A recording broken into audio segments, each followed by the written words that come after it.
ಯೂಟ್ಯೂಬ್ನ ಮೊದಲನೇ ವಿಡಿಯೋ ಇದಾಗಿದೆ. ದಯವಿಟ್ಟು ಎಲ್ಲರೂ ಸಪೋರ್ಟ್ ಮಾಡಿ, ಹಂಗೆ ಸಬ್ಸ್ಕ್ರೈಬ್ ಕೂಡ ಮಾಡಿ. ಏನಕಂದ್ರೆ ಯೂಟ್ಯೂಬಲ್ಲಿ ಲಾಂಗ್ ವಿಡಿಯೋಸ್ನ ಹಾಕ್ಬೋದು. ಇನ್ಸ್ಟಾದಲ್ಲಾಗಲಿ ಫೇಸ್ಬುಕ್ಕಲ್ಲಾಗಲಿ ಲಾಂಗ್ ವಿಡಿಯೋ ಹಾಕಿದ್ರೆ ಅದು ಖಂಡಿತ ರೀಚ್ ಆಗಲ್ಲ ನಿಮಗೆ. ಹಾಗಾಗಿ ನಾನು ಯೂಟ್ಯೂಬ್ ಚಾನಲ್ನ ಕ್ರಿಯೇಟ್ ಮಾಡಿದ್ದೀನಿ. ದಯವಿಟ್ಟು ಇನ್ಸ್ಟಾದಲ್ಲಿ ಫೇಸ್ಬುಕ್ಕಲ್ಲಿ ಹೇಗೆ ಸಪೋರ್ಟ್ ಮಾಡಿದಿರೋ ಹಾಗೆ ಯೂಟ್ಯೂಬಲ್ಲೂ ಕೂಡ ಸಪೋರ್ಟ್ ಮಾಡಿ, ಹಾಗೆ ಸಬ್ಸ್ಕ್ರೈಬ್ ಕೂಡ ಮಾಡಿ. ಇನ್ನೂ ಹೆಚ್ಚಿನ ವಿಡಿಯೋಸ್ ಬರ್ತಾನೆ ಇರುತ್ತೆ. ಇನ್ನು ರೆಗ್ಯುಲರ್ ಆಗಿ ಯೂಟ್ಯೂಬಲ್ಲಿ ಶಾರ್ಟ್ಸ್ ಆಗಿರ್ಬೋದು ಅಥವಾ ಯೂಟ್ಯೂಬ್ ಲಾಂಗ್ ವಿಡಿಯೋಸೇ ಜಾಸ್ತಿ ಬರೋದು. ಶಾರ್ಟ್ ವಿಡಿಯೋ ಎಲ್ಲ ಇನ್ಸ್ಟಾಗ್ರಾಮ್ ಅಥವಾ ಫೇಸ್ಬುಕ್ಕಲ್ಲೇ ಬರುತ್ತೆ. ಹೆಚ್ಚಿಗೆ ಮಾತಾಡೋದು ಬೇಡ, ಬನ್ನಿ ಟಾಪಿಕ್ಗೆ ಬರೋಣ. ನಮ್ಮ ಮೇಕೆ ಏಂತಕ್ಕೆ ಈ ರೀತಿ ಸಪ್ಪಗಾಗಿತ್ತು ಅಂದರೆ ಇದ್ರ ಬೀಜ ಹೊಡ್ಸಿದ್ವಿ. ಬೀಜ ಹೊಡ್ಸೋಕ್ಕೂ ಒಂದು ಕಾರಣ ಇದೆ. ಕಾರಣ ಏನಪ್ಪ ಅಂದರೆ ಇದು ಹೆವಿ ದಾಳಿ ಮಾಡ್ತೈತೆ.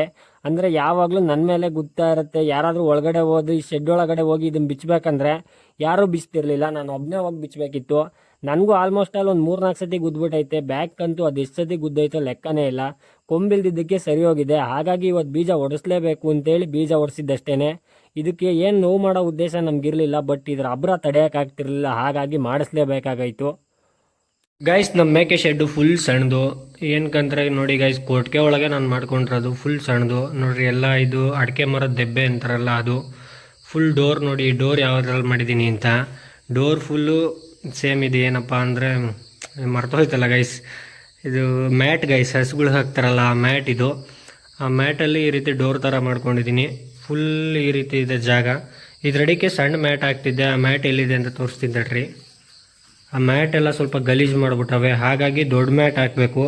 ನಮ್ಮ ಮೇಕೆಗೆ ಎಡ ಹೊಡೆದಿರೋದ್ರಿಂದ ಅದು ಫುಲ್ ಆ ಜಾಗದಲ್ಲಿ ಕಟ್ಟೋದು. ಅಲ್ಲಿ ಗೂಟ ಕಾಣಿಸ್ತಿದೆಯಲ್ಲ, ಅಲ್ಲಿ ಕಟ್ಟೋದು. ಫುಲ್ ಎಲ್ಲ ಅದು ಬೀಜಕ್ಕೆ ನೆನೀಬಾರ್ದು. ಆ ರೀತಿ ಅದು ಬೀಜಕ್ಕೆ ಸ್ವಲ್ಪ ನೀರು ತಾಗಬಾರ್ದು, ಹಾಗೆ ನೋಡ್ಕೋಬೇಕು. ಸ್ವಲ್ಪ ವೆದರ್ ಈಗ ಥಂಡಿ ಇದೆ, ಹಾಗಾಗಿ ಮ್ಯಾಟೆಲ್ಲ ಹಾಕ್ಬಿಟ್ಟು ಒಳಗಡೆ ಕಟ್ಟಬೇಕು. ನೋಡ್ರಿ ವೆದರ್ ಯಾವ ರೀತಿ ಇದೆ ಅಂತ ತೋರಿಸ್ತೀನಿ ರೀ. ನೋಡ್ರಿ ವೆದರ್ ಫುಲ್ಲು ಎಲ್ಲ ಒಂಥರ ಮೋಡದ ಕವಿದ ವಾತಾವರಣ. ಏನಿಲ್ಲ, ಫುಲ್ ತಣ್ಣಗೆ ಫೀಲ್ ಆಗ್ತೈತೆ ಗೈಸ್. ಫುಲ್ ಚಳಿ ಥರ ಫೀಲ್ ಆಗ್ತೈತೆ. ಫೈನಲ್ಲಾಗಿ ಮ್ಯಾಟ್ ಹಾಕಿದ್ದಾಯಿತು. ನೋಡಿ ಯಾವ್ದು ರೀತಿ ಕಾಣಿಸ್ತೈತೆ ಅಂತ. ಫುಲ್ ಡ್ರೈ ಆಗೈತೆ. ಇದ್ರ ಮೇಲೆ ಮಲ್ಕೊಂಡ್ರೆ ಏನು ಪ್ರಾಬ್ಲಮ್ ಇಲ್ಲ. ಆ ರೀತಿ ಕಲ್ ಮೇಲೆ ಮಲ್ಕೊಂಡಿದ್ರೆ ಸ್ವಲ್ಪ ವೆಟ್ ಥರ ಇತ್ತು.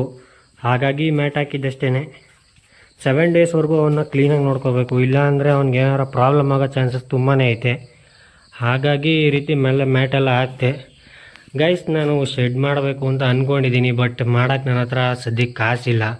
ಹಾಗಾಗಿ ಇರೋದ್ರಲ್ಲೇ ಮೇಂಟೈನ್ ಮಾಡ್ತಾಯಿದ್ದೀನಿ. ಫ್ಯೂಚರಲ್ಲಿ ನೋಡೋಣ, ದೊಡ್ಡ ಶೆಡ್ಡೇ ಮಾಡೋಣ. ನೋಡಿರಿ, ಫೈನಲಾಗಿ ಇವನ್ನ ಒಳಗಡೆ ಹಿಡ್ಕೊಬಂದು ಕಟ್ಟಬೇಕು. ವೆದರ್ ಅಂತೂ ಆಚೆಗಡೆ ಫುಲ್ ಕೋಲ್ಡ್ ಆಗೈತೆ. ಏನಕ್ಕೋ ಇವತ್ತು ಆಲ್ರೆಡಿ 1 ವೀಕ್ ಆಗ್ತಾ ಬಂತು. ಇದೇ ರೀತಿ ಕೋಲ್ಡಲ್ಲೇ ಕಳೀತಾ ಇದ್ದೀವಿ ಜೀವನನ. ಬನ್ನಿ ಅವನ್ನ ಹಿಡ್ಕೊಬಂದು ಕಟ್ಟೋಣ. ಗೈಸ್ ನೋಡಿ, ನಮ್ಮ ಹೆಣ್ಣು ಮೇಕೆಗಳಿಗೆ ಮಾತ್ರನೇ ಗ್ರೀನ್ ನೇಪಿಯರು. ನಮ್ಮ ಗಂಡು ಮೇಕೆಗೆ ಈ ಭಾಗ್ಯ ಇಲ್ಲ. ಏನಕ್ಕಂದ್ರೆ ಅವನಿಗೆ ಬೀಜ ಹೊಡ್ಸಿದ್ದೀವಿ. ಹಾಗಾಗಿ ಇವನಿಗೆ ಸ್ವಲ್ಪ ಫುಡ್ ಮೇಂಟೆನೆನ್ಸ್ ಕಮ್ಮಿನೇ ಮಾಡಬೇಕು. 7 ಡೇಸ್ವರೆಗೂ ಇವನಿಗೆ ಫುಡ್ನ ಲಿಮಿಟಾಗೇ ಇಡಬೇಕು. ಜಾಸ್ತಿಯಾಗಿ ಇಟ್ಟರೆ ಇವನು ಸತ್ತೋಗೋ ಚಾನ್ಸಸ್ ಇರುತ್ತೆ. ಏನಕ್ಕಂದ್ರೆ ಮೇವನ್ನ ಹೆಚ್ಚಾಗಿ ಇಕ್ಬಾರ್ದು. ಬೀಜ ಹೊಡ್ಸಿದ್ಮೇಲೆ ಸ್ವಲ್ಪ ಅವನು ಸುಧಾರಿಸ್ಕೋಬೇಕು. ಏನಕ್ಕಂದ್ರೆ ತುಂಬಾ ನೋವಾಗಿರುತ್ತೆ, ಬಟ್ ಅದು ಕಾಣಿಸ್ತಿಲ್ಲ. ಬಟ್ ಸ್ವಲ್ಪ ಲೈಟಾಗಿ ಸಪ್ಪಗಾಗ್ಬಿಟ್ಟವನೇ. ಜ್ವರ ಅಂತೂ ಬರಲ್ಲ ಖಂಡಿತವಾಗ್ಲೂ. ನೆನ್ನೆನೇ ಮೆಡಿಸಿನ್ಸ್ ಹಾಕಿದ್ದೀನಿ. ಹಾಗಾಗಿ ಜ್ವರ ಏನು ಬರಲ್ಲ ಅನ್ಕೋತೀನಿ. ಮೆಡಿಸಿನ್ ಹಾಕಲಿಲ್ಲ ಅಂದರೆ ಕೆಲವೊಂದಕ್ಕೆ ಜ್ವರ ಬಂದ್ಬಿಡ್ತವೆ. ಇವನಿಗೆ ಬೀಜ ಹೊಡ್ಸೋಕ್ಕೂ ಒಂದು ಮೇನ್ ಕಾರಣ ಏನು ಗೊತ್ತಾ ಗೈಸ್, ಇವನು ಅಬ್ರ ತಡೆಯೋಕ್ಕಾಗ್ತಿರ್ಲಿಲ್ಲ. ನನ್ನ ಬಿಟ್ಟರೆ ಈ ಮನೆಯಲ್ಲಿ ಇದನ್ನು ಯಾರು ಹಿಡಿದು ಆಚೆ ಕಟ್ಟೋ ಧೈರ್ಯನೇ ಮಾಡಲ್ಲ. ಇವಾಗಲೂ ಸಮೇತ ಕಟ್ಟಲ್ಲ ಇವನು ಯಾವನು. ಮೇಕೆಗಳು ಅಂದರೆ ನಮ್ಮ ಮನೆಗೆ ಸ್ವಲ್ಪ ಅಲರ್ಜಿನೇ. ನನಗೆ ಮೇಕೆಗಳು ಇಷ್ಟ ಅಂತ ನಾನು ಸಾಕಿರೋದು. ಇಲ್ಲ ಅಂದಿದ್ರೆ ನಮ್ಮ ಮನೆಗೆ ಮೇಕೆ ಸಾಕೋಕ್ಕೆ ಬಿಡ್ತಿರ್ಲಿಲ್ಲ. ನನಗೆ ಈ ಮೇಕೆ ಸಾಕೋದ್ರಲ್ಲಿ ಏನೋ ಒಂಥರ ಖುಷಿ, ಇಂಟ್ರೆಸ್ಟು. ಬಟ್ ನಮ್ಮ ಮನೇಲಿ ಆ ರೀತಿ ಇಲ್ಲ. ಇವನ್ನೆಲ್ಲ ಸಾಕ್ಬೇಡ, ಮಾರು ಅಂತಿರ್ತಾರೆ. ಬಟ್ ನನಗೊಂಥರ ಖುಷಿ ಇವನ್ ಸಾಕೋದ್ರಲ್ಲಿ. ಗೈಸ್ ನೋಡಿ, ನಮ್ಮ ಮೇಕೆ ಶೆಡ್ ಎಷ್ಟು ಸಣ್ಣದಾಗಿದೆ ಅಂದರೆ ಫುಲ್ ಸಣ್ಣದು ಇದು. ಏನಕ್ಕಂದರೆ ಕೊಟ್ಟಿಗೆ ಒಳಗೆ ಮಾಡ್ಕೊಂಡಿರೋದು, ಬೇರೆ ಕಡೆ ನನಗೆ ಜಾಗ ಇಲ್ಲ. ಹಾಗಾಗಿ ನೋಡಿ ಫುಲ್ ಎಲ್ಲ ಇದ್ರ ಮೇಲೆ ಅಂದರೆ ಮೂತ್ರ ವಿಸರ್ಜನೆ ಮಾಡಿಬಿಟ್ರೆ ಫುಲ್ ಎಲ್ಲ ಗಲೀಜಾಗಿ ಹೋಗ್ತದೆ. ನೋಡಿ ಗೈಸ್, ಇನ್ನು ಬೆಳಗ್ಗೆ 10 ಗಂಟೆ ಕಟ್ಟಿದ್ದು, ಸಂಜೆ 4 ಗಂಟೆ ಅಷ್ಟೊತ್ತಿಗೆಲ್ಲ ಯಾವ ರೇಂಜ್ ಗಲೀಜು ಮಾಡಾಕ್ಬಿಟ್ಟವೆ ಅಂತ ನೋಡ್ರಿ. ಫುಲ್ ಎಲ್ಲ ಈ ಪಿಚ್ಗೆ ಇಟ್ಬಿಟ್ಟು ಅಂದರೆ ಈ ಕಸ ಹಾಕ್ಬಿಟ್ಟು ಎಲ್ಲ ಫುಲ್ ವೇಸ್ಟ್ ಮಾಡಿಬಿಟ್ಟವೆ.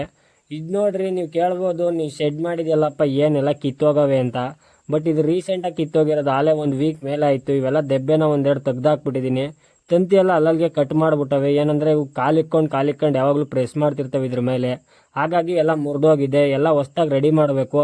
ಬಟ್ ಟೈಮೇ ಸಿಗ್ತಿಲ್ಲ. ಹಾಗಾಗಿ ರೆಡಿ ಮಾಡೋಕ್ಕಾಗಿಲ್ಲ. ಅದಕ್ಕೆ ನೋಡ್ರಿ ಯಾವ ರೇಂಜಿಗೆ ಆಗೈತೆ ಅಂತ. ಇದಕ್ಕೆ ಕತ್ತು ತೂರಿಸ್ಕೊಂಡು ಕುಂತಿರ್ತವೆ. ಫಸ್ಟು ಇದನ್ನೆಲ್ಲ ರೆಡಿ ಮಾಡಬೇಕು. ಗೈಸ್, ಇದು ನನ್ನ ಫಸ್ಟ್ನೇ ಯೂಟ್ಯೂಬ್ ವಿಡಿಯೋ ಆಗಿರೋದ್ರಿಂದ ಒಂದು ಸ್ವಲ್ಪ ಹೆಚ್ಚು ಕಮ್ಮಿ ಇರ್ಬೋದು. ನೆಕ್ಸ್ಟ್ ವಿಡಿಯೋದಲ್ಲಿ ಇದಕ್ಕಿಂತ ತುಂಬ ಚೆನ್ನಾಗೇ ತರ್ತೀನಿ ಅಂತ ಅನ್ಕೊಂಡಿದ್ದೀನಿ. ಈ ವಿಡಿಯೋ ಏನಾದರೂ ನಿಮ್ಗೆ ಇಷ್ಟ ಆಗಿದ್ರೆ ಹಂಗೆ ಒಂದು ಲೈಕ್ ಮಾಡಿ, ಸಬ್ಸ್ಕ್ರೈಬ್ ಕೂಡ ಮಾಡಿ.